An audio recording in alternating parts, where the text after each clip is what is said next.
ایک شخص آئے کہنے لگا مولانا میں نے بیٹی کی شادی کروائی اور آپ مولانا جی کہتے ہیں کہ بیٹی اس کو دینی چاہیے جو متقی ہو۔ ارے میں نے شادی کروائی، بڑا متقی تھا، بڑا پرہیزگار تھا، اور 6 مہینے میری بیٹی کو طلاق دے دی۔ میں نے کہا تجھے پتا کیسے چلا متقی ہے؟ کہ مولانا روز مسجد میں آتا تھا، نماز پڑھتا تھا۔ میں نے کہا نمازی تھا، متقی نہیں۔ بڑا فرق ہے متقی ہونے میں اور نمازی ہونے میں۔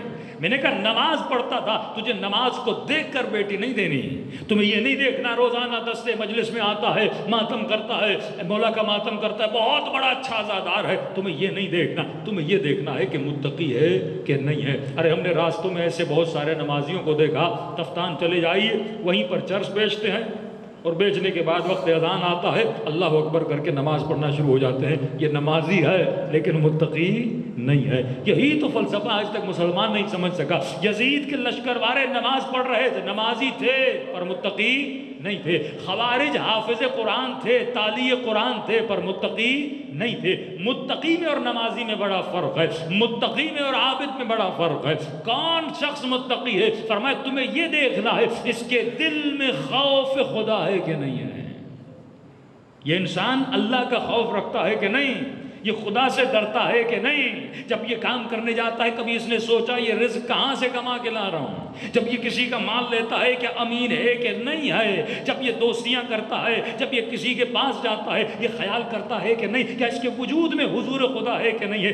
اگر متقی کا مطلب یہ ہے کہ اس کے دل میں خوف خدا ہونا چاہیے، جب اس کے دل میں خوف خدا ہوگا یہ کبھی کسی پر ظلم نہیں کرے گا، نہ بہن کا حق کھائے گا، نہ بھائی کا حق کھائے گا، نہ کسی جاننے والے کا حق کھائے گا، کیونکہ اس کے دل میں خوف پروردگار عالم ہے، اور ہمیشہ یہ سوچے گا اے انسان تو کسی کے حضور میں رہتا ہے، تمہارا پروردگار عالم تجھے دیکھ رہا ہے، کہ یہ رات کے 2 بجے کبھی گناہ نہیں کرے گا۔ جس طرح ایک سگنل پر رک جاتا ہے اسی طرح اللہ کی اطاعت کے لیے گناہ سے رک جائے گا، کیونکہ اس کے دل میں کیا ہے؟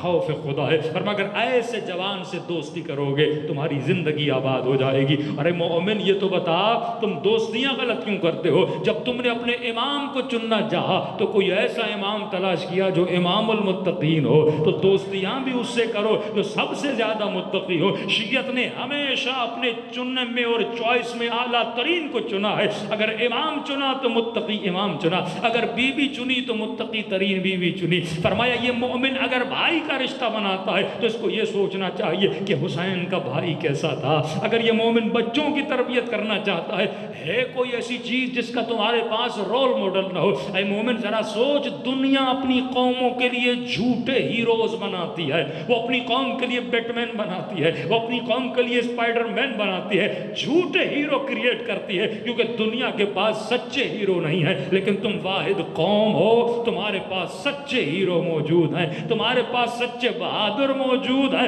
تمہارے پاس ایسے امام موجود ہیں جن کے پاس کائنات کا سب سے زیادہ علم تھا، تمہارے پاس وہ امام موجود ہے جس نے ممبر سے سلونی کا دعویٰ کیا تھا، تمہارے پاس وہ امام موجود ہے جو شب ہجرت موت کے بستر پہ سو گیا تھا، تمہارے پاس وہ امام موجود ہے جو کسی میدان سے بھاگنے والا نہیں تھا، ہر میدان میں رک کر لڑنے والا تیرا مولا ہے۔